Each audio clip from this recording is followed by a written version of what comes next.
अरहन्ताणं नमो अरहन्ताणं नमो अरहन्ताणं। सामाजिक चेतना और नैतिक चेतना ये दोनों तब तक नहीं जाग पाती जब तक कि आध्यात्मिक चेतना नहीं जाग जाती। वास्तव में ये बहुत बड़ी सच्चाई है, इसे हमें स्वीकार करना चाहिए, मुक्त भाव से स्वीकार करना चाहिए।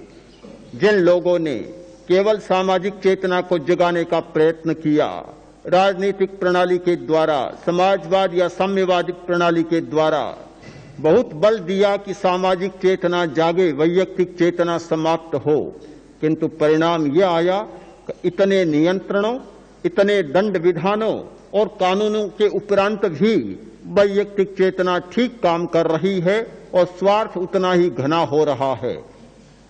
प्रत्यक्ष बात है कि जहां सामाजिक चेतना को जगाने का प्रयत्न किया गया, आर्थिक विकास उतना नहीं हुआ जितना कि वैयक्तिक चेतना वाले लोग आर्थिक विकास कर पाए। सहकारी समितियों की और सहकारी भंडारों की सारी स्थितियां हमारे सामने स्पष्ट है। वह सोचता है कि वह करेगा और वह सोचता है कि वह दूसरा करेगा। वैयक्तिक चेतना प्रबल रहती है।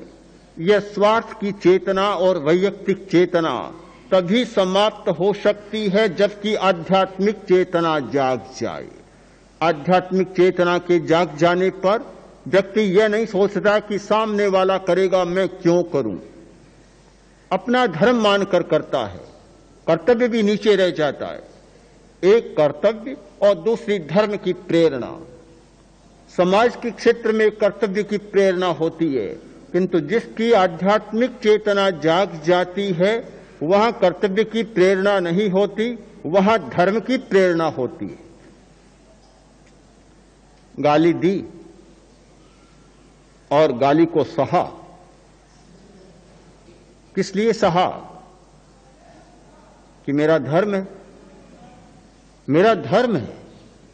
आध्यात्मिक चेतना के जाग जाने पर सारा दृष्टिकोण बदल जाता है। किसी ने गाली दी, बड़ा प्रसन्न, बोला नहीं। दूसरे ने पूछा, अरे उसने गाली दी तुम बोले ही नहीं। वह बोला, क्या बात हुई? गाली दी, मुझे पीटा तो नहीं। बहुत अच्छा हुआ, केवल गाली दी, पीटता तो मैं सोचता। कभी प्रसंग आ जाएगा पीटने का तो मैं सोचूंगा कि उसने मुझे पीटा पर मेरे प्राण हरण तो नहीं किए, प्राण तो नहीं लूटे। अरे तुम्हें मारने भी आ जाए तो मैं सोचूंगा कि उसने मुझे मारा, प्राण लूटे पर मेरे धर्म को तो नहीं लूटा। अब भला ऐसे आदमी का क्या किया जाए? जिसकी आध्यात्मिक चेतना जाग जाती है, सारा चिंतन, सारा विचार, सारा दृष्टिकोण ही उसका बदल जाता है। नैतिक चेतना की बात समाज के क्षेत्र में बहुत जरूरी होता है, व्यवहार के क्षेत्र में बहुत जरूरी होता है नैतिक चेतना का विकास, किंतु आध्यात्मिक चेतना के जागे बिना नैतिक चेतना भी नहीं जागती। वह प्रवंचनाएं शुरू होती है। आध्यात्मिक चेतना तो जागी नहीं। प्रामाणिक रहना है, निश्चल व्यवहार करना है, करेगा, स्वीकारेगा, परिस्थितियों के दबाव से, प्रवचनों के प्रभाव से, उपदेशों से कभी कभी थोड़ा मन झंकृत होता है और स्वीकार करने की बात सोचता है, किंतु बात टिक नहीं पाती, नहीं टिकती। फिर प्रवंचनाएं शुरू हो जाती है, गलियां निकालना शुरू कर देता है। कहीं कोई गया था मृत कार्य करने के लिए, तो वहां कुछ पंडों का आग्रह रहा कि तुम आलू खाना छोड़ दिया। मन तो था नहीं, आध्यात्मिक चेतना तो जागी नहीं थी, दबाव था, आवेश था, छोड़ दिया। घर पर आया, अब सब लोग तो आलू का साग खाते हैं, वह नहीं खाता, मन बहुत ललचाता। पर करे क्या? छोड़ दिया। अब खाए तो लोगों के सामने कैसे खाए? अब मन भी ललचाता, खाता भी नहीं। तो 5-7 साथ में बैठे और आलू का साग परोसना शुरू किया। जो कड़छी थी उधर डालना था, इधर पड़ गया, गिर गया और उठाया और खा लिया। दूसरे ने कहा, रे तुमने तो छोड़ा था, छोड़कर आए हो, कैसे खा रहे हो? तो आलू कहाँ है? ये तो गुड़कन है, लुढ़क कर आया है। ये तो लुढ़कन है, आलू कहाँ है? गलियां निकलनी शुरू हो जाती है, प्रवंचनाएं छलनाएं शुरू हो जाती है। जब आध्यात्मिक चेतना जाग जाए, न सामाजिक चेतना की कठिनाई रहती, न नैतिक चेतना के जागरण की कठिनाई रहती, सारी चेतनाएं जाग जाती है। तब पहला सूत्र बनता है, मैं अकेला हूं। आध्यात्मिक चेतना का शुद्ध अनुभव है अपना अकेलेपन का अनुभव करना। मैं अकेला हूं। व्यवहार की भाषा में यह नहीं हो सकता कि मैं अकेला हूं। मेरी मां, मेरा पिता, मेरे भाई, मेरे सगे संबंधी, परिवार, पड़ोसी, गांव, जाति, धन, पशु, न जाने कितना संबंध व्यापक बन गया, कहां कहां से जुड़ा हुआ है।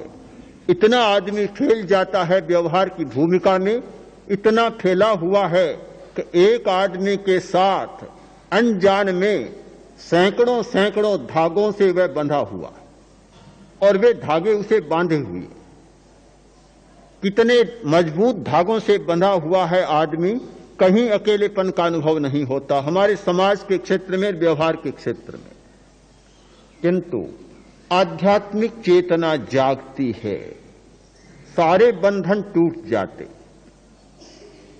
ये सारी रस्सियां टूट जाती है और उसे लगता है कि सच्चाई और अंतिम सच्चाई यह है कि मैं अकेला हूं, कोई दूसरा नहीं है मेरा, न मैं किसी का हूं और न कोई मेरा दूसरा है। बात बड़ी अटपटी लगती कि समाज के क्षेत्र में जीने वाले लोगों के सामने ऐसी बात कही जाए कि मैं किसी का नहीं हूं और कोई मेरा नहीं है। बात समझ में नहीं आती। अगर इस बात को कोई स्वीकार कर ले और घर पर जाए कि मैं अकेला हूं, मैं अकेला हूं, तो फिर घर में क्या होगा? न कोई रोटी परोसने वाली मिलेगी, न कोई पानी पिलाने वाला मिलेगा, न कोई सेवा चाकरी करने वाला मिलेगा, न लेने वाला मिलेगा, न देने वाला मिलेगा। बड़ी परेशानी हो जाती है, बहुत बड़ी परेशानी। तो हम क्या करें? आध्यात्मिक चेतना को जगाएं, जगाएं तो बड़ी कठिनाई, और न जगाएं तो भी समस्या है। न जगाएं आध्यात्मिक चेतना को तो न तो हमारी सामाजिक चेतना जागती है, न नैतिक चेतना जागती है। फिर तो यह चक्र ऐसे ही चलेगा, यह नाटक ऐसे ही चलता रहेगा कि स्वार्थ चलेगा और स्वार्थ का इतना बड़ा चक्र चलेगा कि उस स्वार्थ के कारण न करने का अन्याय भी आदमी करता रहेगा। सारे संसार के चित्र को देखते हैं तो ऐसा लगता है कि स्वार्थ का इतना बड़ा साम्राज्य है कि स्वार्थ को छोड़कर और वास्तविकता, सच्चाई जैसी कोई वस्तु लगती ही नहीं। वह चक्र चलता रहेगा। आध्यात्मिक चेतना को न जगाएं तो यह अनैतिकता का चक्र भी ऐसे ही चलता रहेगा। एक दूसरे को धोखा देना, ठगना, प्रवंचना करना, तिरस्कृत करना, गला काटना, शताना, क्रूर व्यवहार करना, उद्दंडतापूर्ण व्यवहार करना, ये सारा का सारा चलता रहेगा। नहीं जगाते हैं आध्यात्मिक चेतना को तो ये दोनों समस्याएं सताती, ये कठिनाइयां सताती है। और जगा लेते हैं तो घर में चले जाने पर ऐसा लगता है कि सारा का सारा नाटक ही खेला जा रहा है। दोनों तरफ की समस्या है। जिस व्यक्ति की आध्यात्मिक चेतना जाग जाती है उसे ऐसा लगता है कि बाहर की दुनिया में आने पर सब कुछ नाटक जैसा लगने लग जाता है।